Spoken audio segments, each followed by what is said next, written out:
Hi guys, in this video I will show you how to change language on Fiverr. What you need to do, first just go to fiverr.com and then just click on your profile icon and you see here English. The language is English. Just click here and then you can choose any other language. If for example I select Italiano, then the language has changed to Italiano.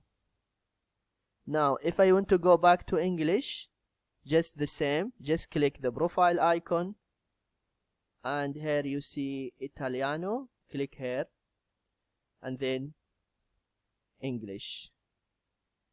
Now the language is in English. This is what you need to do if you want to change language on Fiverr. I hope this video is helpful, and don't forget to give a like and subscribe to the channel if you are not subscriber yet. Thank you and see you.